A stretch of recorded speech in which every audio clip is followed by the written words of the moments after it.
जो खबर हमारी माटी से उपजे और पूरे देश में गूंजे, आपके हाथों के पन्नों से लेकर आपकी उंगलियों की डिजिटल स्क्रीन तक, नवा छत्तीसगढ़ की अपनी बुलंद आवाज, बेबाक, सच्ची और बिल्कुल सटीक, गढ़ने पत्रकारिता के नए आयाम। आ रहा है उज्जवल भूमि। उज्जवल भूमि प्रिंट और डिजिटल पर बहुत जल्द।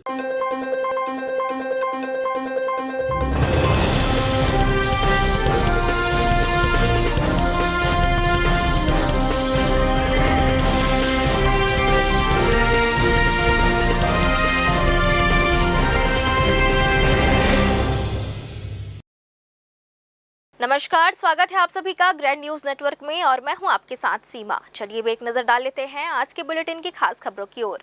खबरों में आगे बढ़ने से पहले एक नजर आज की हेडलाइंस पर।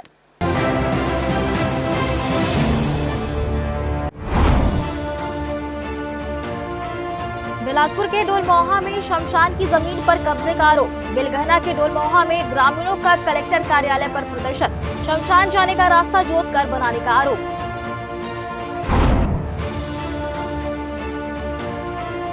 बिलासपुर के सकरी में बिजली कटौती पर आज बंद। बिजली संकट के खिलाफ व्यापारियों का प्रदर्शन। बिना सूचना कटौती से कारोबार प्रभावित।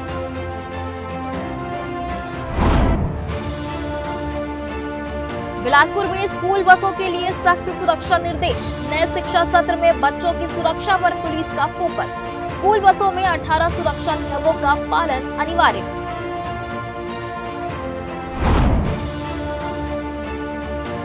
और रानी सिंह एनडीपीएस केस में महिला आयोग की एंट्री। परिजनों के साजिश के आरोप। एएसपी को निष्पक्ष जांच के निर्देश।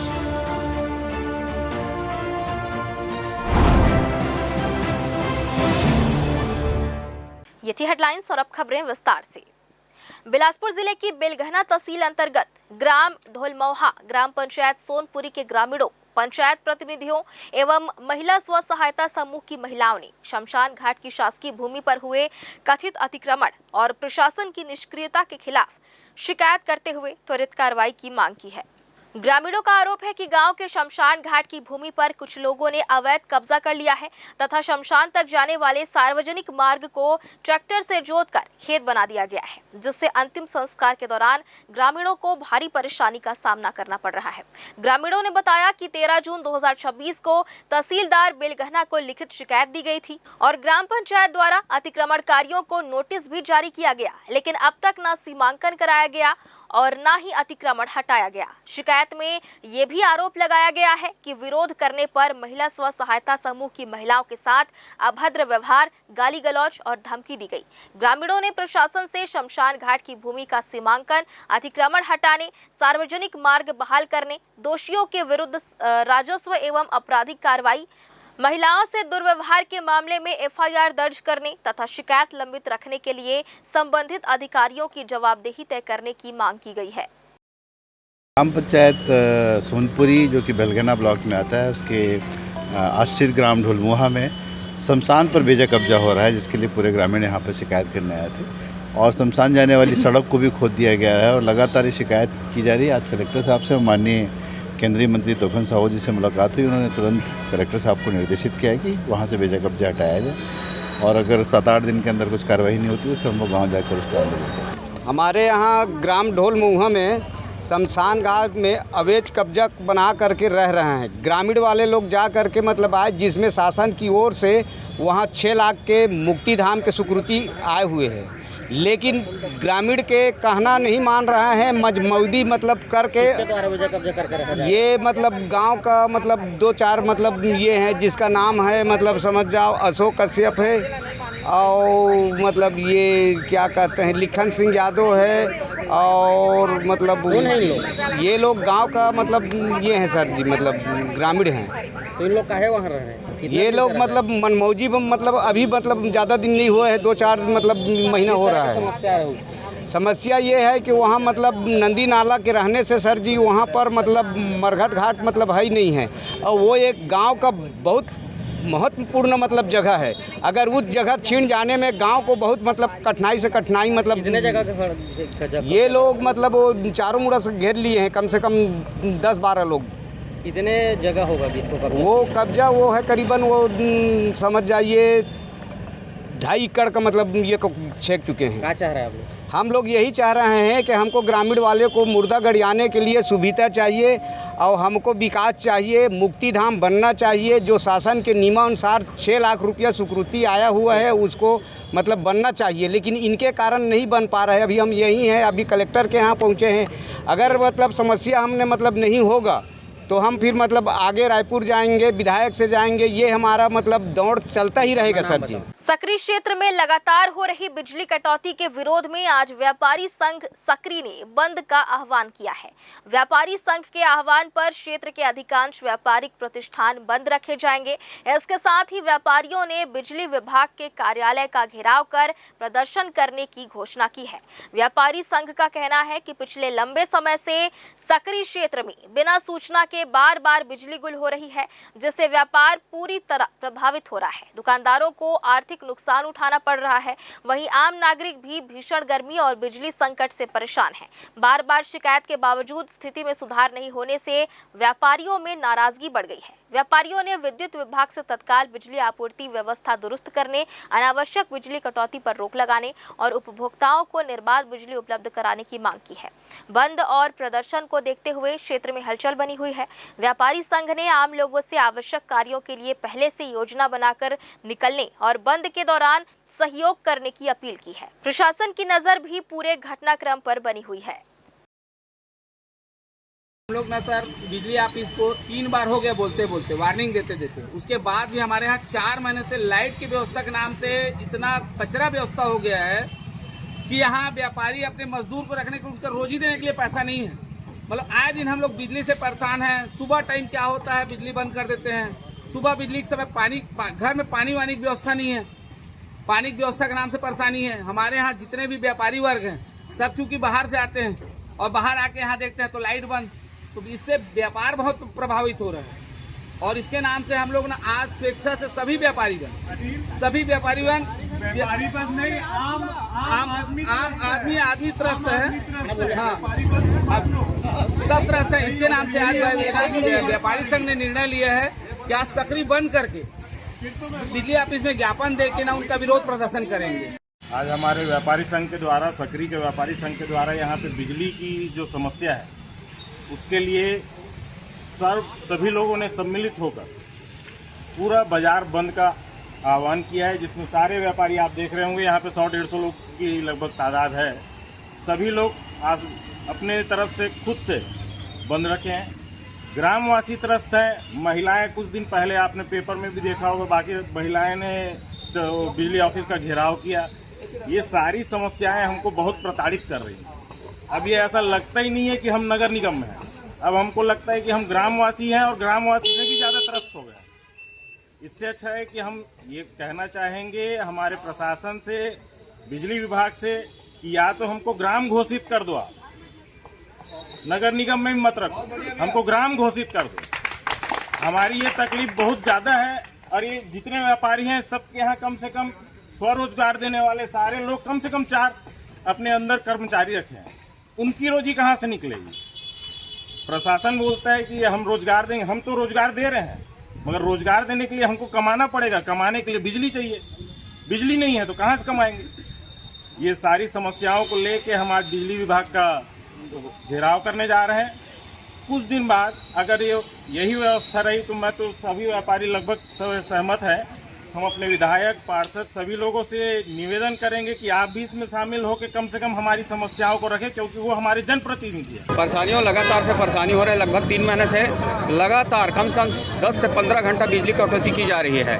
इसमें हम जैसे निगम का पार्षद हैं, आए दिन हमें असुविधा हो रही है। जैसे पानी का हमारा बोर लाइट के बगैर चलती नहीं, इसलिए हमारे नागरिक को, यहाँ के जनता को पानी का असुविधा हो रहा है। आए दिन यहाँ जैसे लाइट से कई काम होता है, निगम का काम होता है, बोर का काम होता है, वो हमारे पास नहीं हो पा रहा है। इसलिए हम ये बिजली बिल ऑफिस का लगातार विरोध करते आ रहे हैं और वहाँ से शिकायत करते आ रहे हैं, मगर उसमें कुछ सुनवाई नहीं हो रहा है। जेई जितना भी फ़ोन लगा रहे हैं वो हमारे फ़ोन भी नहीं उठा पा रहे हैं। ऐसा यहाँ बिजली ऑफिस का चल रहा है आप सभी नागरिक बंधुओं और व्यापारी बंधुओं द्वारा आज पूरा इस सब्जी मार्केट और पूरा बाजार का और पूरा व्यापारी बंधुओं द्वारा समर्थन किया जा रहा है और आज इसीलिए बंद रखे हैं जिसमें जल्द से जल्द इस लाइट का व्यवस्था कर सकें। यही मैं आप सभी बिजली ऑफिस के अधिकारी कर्मचारियों को कहना चाहता हूँ। कल शाम से हम लोग अनाउंसमेंट किए हैं, सकरी के व्यापारी कल दुकान बंद करेंगे। 6 बजे के बाद से अभी तक एक बार भी लाइट ट्रिप नहीं हुआ। इसको क्या आधिकारिक बदमाशी माने या लाइट बंद की समस्या माने? यदि लाइट बंद की समस्या तो कल 6 बजे के बाद से अभी तक लाइट ट्रिप क्यों नहीं हुआ? यदि लाइट ट्रिप नहीं हुआ तो हमारा कुल मिला के अधिकारी की गलती है। और शासन देने के बाद 1 महीना हो गया जो कंटिन्यू लाइट बंद हो रहा है। कल 32 बार लाइट बंद हुआ है। किसी भी अधिकारी को फ़ोन लगाओ या अब सब स्टेशन फ़ोन लगाओ, कुछ जवाब नहीं आता, ना कुछ मैसेज आता। हमारे व्यापारी संघ में 3 अधिकारी जुड़े हुए हैं, AE JE जो बोलते हैं वो जुड़े हुए। कल का इश्तिहार को पढ़ने के बाद एक जवाब नहीं आया है। यदि जवाब नहीं आया है तो जवाब नहीं आने का कारण क्या है? ये सरासर उनकी गलती है। उस गलती का खबियामा हम पूरा व्यापारी परेशान है, हर लोग परेशान है। किसी प्रकार की कोई सुविधा नहीं बिजली में। नगर निगम जोन होने के बाद भी कोई सुविधा नहीं है। यदि सुविधा नहीं मिल रहा तो जोन बनने का फ़ायदा क्या है? बिजली सब स्टेशन होने का फ़ायदा क्या है? हम आज वो एक ग्रामीण इलाके में जी रहे हैं। यदि इस प्रकार का लाइट समस्या रहा तो हम कुछ न कुछ उग्र प्रदर्शन करना ही पड़ेगा। वास्तविक स्थिति ये है सर कि सकरी की जो विद्युत व्यवस्था है बिल्कुल पूरी तरह से चरमरा गई है। यह है तो नगर निगम में, लेकिन यह ग्रामीण फीडर से भी बदतर है। बार बार आश्वासन के बावजूद भी यहाँ समस्या का सुधार नहीं हो रहा है, जबकि आप सभी जानते हैं कि विद्युत जो है हर चीज़ों से जुड़ी हुई है, चाहे वो पढ़ाई से हो, चाहे आपका इंटरनेट से जुड़ा हो, शिक्षा से जुड़ा हो, पेयजल व्यवस्था हो, सारी चीज़ें जुड़ी हुई है। अगर विद्युत ही नहीं रहेगा तो बताइए समस्या का समाधान कहाँ से हो? आम जन भी बहुत परेशान है। आज का कार्यक्रम ये है कि बिजली ऑफिस को नींद से जगाना है और समस्या को निराकरण करना है। क्या कर रहे हैं अभी इतने इकट्ठा होकर? सभी व्यापारी वर्ग इसी का विरोध करने के लिए जुड़े हुए हैं। बिजली कटौती सकरी में बहुत ज़्यादा हो गया है। हर व्यापारियों का, आम जनता का, हर आदमी परेशान है बिजली कटौती से। चाहे वो किसी भी समस्या, पढ़ाई के लिए हो, बच्चों के लिए नल पानी के लिए समस्या, हर प्रकार का बहुत तकलीफ हो रहा है। इसका हम बहुत ज़्यादा विरोध करते हैं। किसी भी टाइम बिना जांचे परखे बताए कोई सूचना दिए, ग्रुप में भी बिजली के अधिकारी ग्रुप में है, कोई सूचना नहीं देते, ऐसी बंद कर देते हैं। हर 10 मिनट लाइट गोल होते। पानी की समस्या है घर घर में, हर घर वाले में पानी तकरान ज़्यादा है। सब घर में पूरा पानी टंकर आते, 10 मिनट पानी नहीं दे। पूरा पानी पब्लिक के ज़्यादा समस्या है। लाइट के समस्या यहाँ हर 10 मिनट है। कोई रात है, कौन बिकाल, कोई समय नहीं रहे लाइट के। हम काम में जाए पानी भरी। तब काम में जाते भाई, हम गरीब आदमी झाड़ू पोछा करके आते हम, झाड़ू धरे मैं आते हैं बाहर में बुलाई मोर बहनी तब हम काम में जाए पानी चाहिए हमारा, घर कनेक्शन चाहिए, अब बिजली चाहिए 24 घंटा। सेवार गांव की जर्जर सड़क को लेकर कांग्रेस के अनोखे प्रदर्शन के बाद राजनीतिक बयानबाजी तेज हो गई है। बारिश के पानी से भरी सड़क पर मछली डालकर विरोध जताने वाली कांग्रेस पर अब बिल्हा विधायक धर्मलाल कौशिक ने पलटवार किया है। उन्होंने कहा कि कांग्रेस सरकार के 5 साल के कार्यकाल में विधानसभा क्षेत्र की सड़कों की स्थिति खराब हुई, जबकि वर्तमान भाजपा सरकार विकास कार्यों को तेजी से आगे बढ़ा रही है।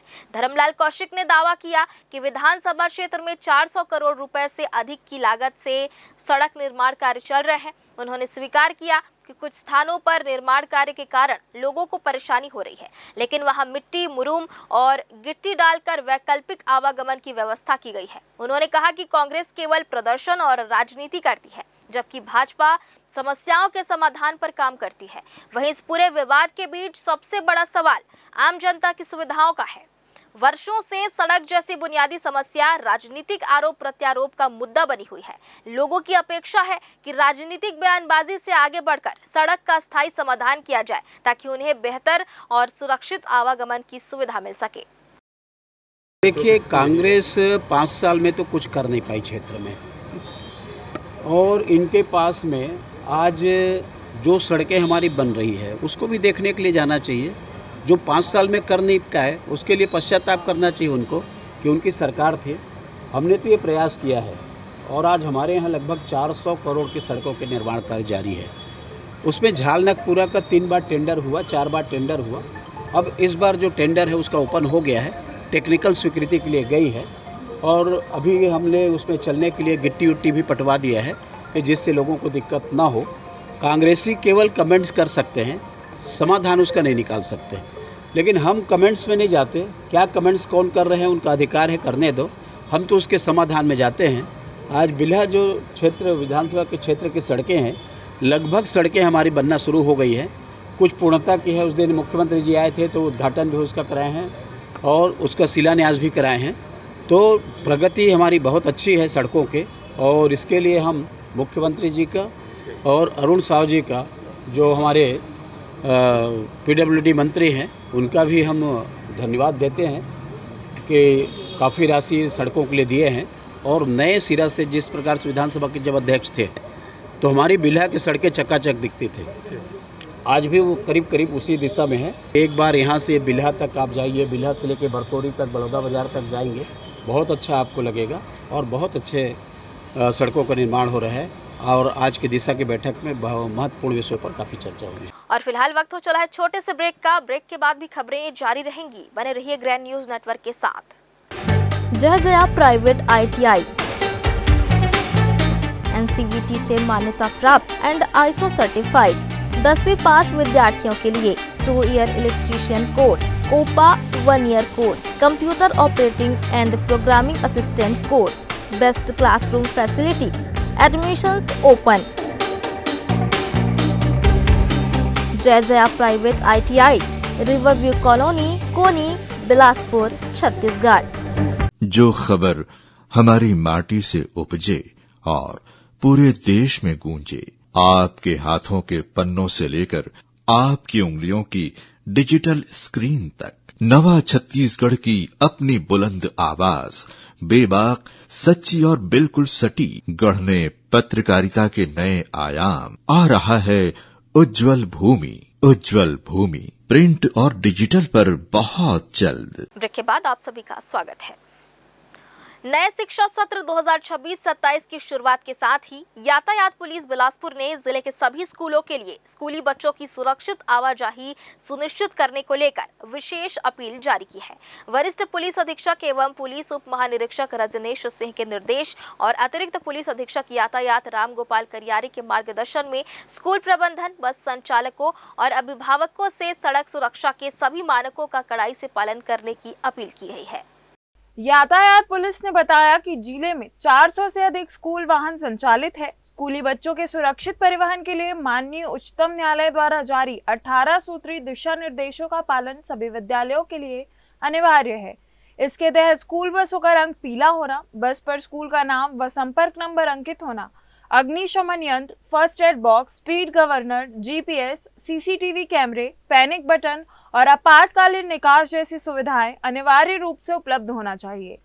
पुलिस ने स्कूल बस संचालकों और परिचालकों के लिए स्पष्ट निर्देश जारी किए हैं। बस चालक के पास भारी वाहन चलाने का कम से कम 5 वर्ष का अनुभव होना चाहिए तथा उसके खिलाफ कोई भी गंभीर यातायात उल्लंघन या आपराधिक मामला दर्ज नहीं होना चाहिए। प्रत्येक बस में प्रशिक्षित परिचालक या महिला अटेंडेंट की नियुक्ति और चालक परिचालक का पुलिस सत्यापन भी अनिवार्य बताया गया है। नवीन शिक्षा सत्र प्रारंभ हो गई है। इस बात को ध्यान में रखते हुए समस्त बस संचालकों को और उसके जो ड्राइवर्स हैं, उसके परिचालक हैं और अभिभावक हैं, सभी के लिए एक एडवाइजरी माननीय उच्चतम न्यायालय के दिशा निर्देश के अनुसार जो दी गई है। इसके तहत जो है जितने भी सुरक्षा मापदंड है, सुरक्षा मानक है, उसका समुचित पालन जो है बस संचालकों के द्वारा किया जाए, यह जो है सभी को निर्देशित की गई है। साथ ही साथ जितने भी स्कूल विद्यालय हैं, सभी को ये बताया गया है कि जितने भी सुरक्षा मानक हैं, बच्चों के आवाजाही को लेकर के, स्कूल आगमन और उसके प्रस्थान को लेकर के, उन सभी मापदंडों का पालन किया जाए। इसके संबंध में 18 बिंदु का जो है हमारे द्वारा एडवाइजरी जारी किया गया है, जो कि माननीय उच्चतम न्यायालय का गाइडलाइन है, उसका समुचित पालन करने हेतु समस्त स्कूलों को की गई। इसके लिए जो है RTO डिपार्टमेंट को भी पत्र लिखा गया है। जितने भी उसमें मापदंड लगाए जाते हैं सिक्योरिटी के, उन सभी का पालन सुनिश्चित कराया जाए और इसके लिए जो है संयुक्त चेकिंग भी की जाएगी। जितने भी बसें हैं उसका लगातार चेकिंग की जा रही है और उसका समुचित पालन करवाई जाएगी। विद्यालय प्रबंधन को निर्देश दिए गए हैं कि किसी भी बस में निर्धारित क्षमता से अधिक बच्चों को ना बैठाया जाए। साथ ही साथ सभी स्कूल वाहनों की फिटनेस, बीमा, प्रदूषण प्रमाण पत्र सहित अन्य आवश्यक दस्तावेज समय समय पर अद्यतन रखे जाए। नाबालिग बच्चों द्वारा वाहन चलाकर स्कूल आने पर रोक लगाने तथा बालिकाओं के परिवहन में महिला परिचारिका की अनिवार्य उपस्थिति सुनिश्चित करने के भी निर्देश दिए गए हैं। यातायात पुलिस ने अभिभावकों, स्कूल प्रबंधन और वाहन संचालकों से अपील की है कि बच्चों की सुरक्षा को सर्वोच्च प्राथमिकता देते हुए सभी सुरक्षा मानकों और यातायात नियमों का 100% पालन सुनिश्चित करें। पुलिस का कहना है कि सुरक्षित परिवहन व्यवस्था सभी की साझा जिम्मेदारी है और इसमें किसी भी प्रकार की लापरवाही स्वीकार नहीं की जाएगी। ग्रैंड न्यूज के लिए राहुल ठाकुर के साथ गोलू कश्यप की रिपोर्ट। सरकंडा थाना क्षेत्र के चर्चित रानी सिंह एनडीपीएस मामले में महिला आयोग के हस्तक्षेप के बाद नया मोड़ आ गया है। पिछले करीब 4 महीनों से एनडीपीएस एक्ट के तहत जेल में बंद रानी सिंह के मामले की सुनवाई के दौरान राज्य महिला आयोग की अध्यक्ष किरणमयी नायक ने पूरे प्रकरण की निष्पक्ष और तथ्यात्मक जांच कराने के निर्देश दिए हैं। जन सुनवाई में रानी सिंह के भाई शिवराज ने आयोग के समक्ष आरोप लगाया कि उनकी बहन को साजिश के तहत झूठे मामले में फंसाया गया है। उनका दावा है कि उनके बहनोई जो मेडिकल स्टोर चलाते हैं, उन्होंने कथित रूप से नशीली दवाइयां घर में रखवाकर पुलिस कार्रवाई कराई, जिसके बाद रानी सिंह को गिरफ्तार कर जेल भेज दिया गया। उन्होंने ये भी आरोप लगाया कि पुलिस अधिकारियों से मिली भगत कर ये कार्रवाई कराई गई और मामले की निष्पक्ष जांच नहीं हुई। मामले की गंभीरता को देखते हुए महिला आयोग की अध्यक्ष ने अतिरिक्त पुलिस अधीक्षक को पूरे प्रकरण की निष्पक्ष जांच कर रिपोर्ट प्रस्तुत करने के निर्देश दिए हैं। हालांकि रानी सिंह के परिजनों द्वारा लगाए गए आरोप उनके व्यक्तिगत दावे हैं, जिनकी आधिकारिक पुष्टि जांच पूरी होने के बाद ही हो सकेगी। आवेदन लगाया था, पिता का मेडिकल स्टोर था और 20 साल से मेडिकल स्टोर का काम कर रहा था और उसने अपनी पत्नी आवेदिकाओं की मां को 3000 नशे की टेबलेट के मामले में अरेस्ट करवा दिया। एनडीपीएस का मामला बना थाना सरकंडा से और उनका मामला फैमिली कोर्ट में भी चल रहा था, तलाक का और भरण पोषण का। तो इस मामले में जब बहुत बारीकी से सारी चीज़ों की जांच की गई तो बच्चियों की जो शिकायत थी वो वैध पाई गई कि उसका पिता षड्यंत्र पूर्वक उसकी मां को जेल भेज चुका है। लगभग 3-4 महीने से उसकी मां जेल में है और इसी बीच उसने षड्यंत्र पूर्वक अपना भरण पोषण का मामला भी न्यायालय को गुमराह करके ख़त्म करा लिया, जबकि उस अवधि में जो आवेदिका की मां थी, आवेदिकाओं की मां थी, वो जेल में थी, तो अदालत उपस्थित नहीं हो सकती थी। तो ये पूरे मामले में हमने आज एडिशनल एसपी रश्मित कौर चावला को एक कॉपी दिया, सर्टिफाइड कॉपी, और आवेदिकाओं को भी दिया है कि उसके आधार पर वो न्यायालय में भरण पोषण के मामले में जा कर के हमारी जो ओपिनियन है उसको सबमिट कर सकते हैं। वो एडिशनल एसपी के पास पहुंच करके पुनः जांच के लिए कार्रवाई कर सकते हैं। न्यायालय में जमानत की प्रक्रिया के लिए भी हमारी ऑर्डर शीट का उपयोग कर सकते हैं। तो ये पूरा एक प्रकरण बहुत लंबा चला और इसमें बहुत लंबा हमारा लिखा गया ऑर्डर शीट। तो ये पूरा हाँ जी बताएंगे कि आपकी जो बहन का मामला थाने में दर्ज हुआ था, उसके बाद से आपकी बहन जो लगातार जेल में है, आज महिला आयोग की तरफ से आपको बड़ी राहत मिली है, तो क्या है पूरा मामला, तो क्या कहना चाहते हैं? जी मामला ये है कि हमारी बहन को सरकंडा पुलिस और रामकिशोर हमारे बहनोई द्वारा षड्यंत्र करके हमारी घर में मेडिकल का नशीला पदार्थ दवा रखवाकर फंसाया गया था। उसकी शिकायत में अनेक जगह एसपी, आईजी, महिला आयोग, राष्ट्रीय मानवाधिकार हर जगह शिकायत किया था। उसमें आज महिला आयोग के द्वारा बुलाया गया था। उसमें जो है हमें हमारे पक्ष में जो है बोले हैं। क्या बोले मैडम? क्या बोले? मैडम बोली हैं कि इसके जांच करवाता हूं करके, ये दवा कहां से आया है, किसके नाम पे जारी हुआ था, इसका बेच नंबर जांच किया जाए, ये सब आदेश किए हैं। अभी आप और क्या चाहते हैं? मैं ये चाहता हूँ इसके निष्पक्ष जांच हो, हमारी बहन बेगुनाह है, उसे बेगुनाह साबित किया जाए और हम रामकिशोर के खिलाफ जो है कड़ी से कड़ी कार्रवाई किया जाए, जो गुनाहगार है उसको सजा मिला। ये कौन है जिनका नाम? वो हमारी बहनोई है। तलाक का प्रकरण चल रहा है, वो तलाक चाहती थी, तलाक मिले करके भरण पोषण के खर्चा ना देना पड़े करके ये सब षड्यंत्र किया है। इसमें कुछ पुलिस वालों के नाम भी आप ले रहे हैं? हाँ, इसमें पुलिस वाले शैलेंद्र सिंह शामिल है। मेरे बच्चे को 12 घंटा तक बैठा के रखा गया था। उनसे 2 लाख रुपए के मांग कर रहे थे, अपने पापा से बोलो 2 लाख रुपए दे तो हम क्वांटिटी कम करेंगे। देश भर में लगातार सामने आ रहे पेपर लीक के मामलों को लेकर युवाओं में बढ़ती चिंता के बीच कांग्रेस अब छात्रों की आवाज को मंच देने की तैयारी में है। इसी कड़ी में कांग्रेस अल्पसंख्यक विभाग के राष्ट्रीय अध्यक्ष और राज्यसभा सांसद इमरान प्रताप गढ़ी 12 जुलाई को बिलासपुर पहुंचेंगे। जहां वे छात्रों की गूंज कार्यक्रम में शामिल होकर विद्यार्थियों से सीधा संवाद करेंगे। प्रतियोगी परीक्षाओं में लगातार सामने आ रहे पेपर लीक के मामलों को लेकर कांग्रेस युवाओं के बीच पहुंचने की तैयारी में है। इसी उद्देश्य से छात्रों की गूंज कार्यक्रम का आयोजन किया जा रहा है।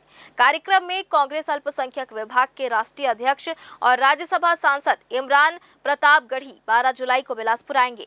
कार्यक्रम के दौरान वे छात्रों और युवाओं से चर्चा करेंगे तथा प्रतियोगी परीक्षाओं में पारदर्शिता, रोजगार और शिक्षा से जुड़े मुद्दों पर उनकी राय जानेंगे। कांग्रेस नेताओं का कहना है कि बार-बार हो रहे पेपर लीक से लाखों युवाओं का भविष्य प्रभावित हो रहा है और उनके सपनों पर असर पड़ रहा है। इसी विषय को लेकर छात्रों के विचार सुनने और उनकी आवाज को मजबूती देने के लिए ये विशेष संवाद कार्यक्रम आयोजित किया जा रहा है। अभी हमारे देश में छात्रों के भविष्य के साथ जिस तरीके से खिलवाड़ हो रहा है, पेपर लीक आप देख रहे होंगे, लगातार जिस तरीके से युवाओं को परेशान किया जा रहा है, उनके भविष्य के साथ खिलवाड़ किया जा रहा है। इसको देखते हुए राहुल गांधी जी, प्रियंका जी ने एक छात्रों की गूंज करके एक कार्यक्रम उन्होंने बनाया, जिसकी शुरुआत कोटा से राहुल जी ने की है।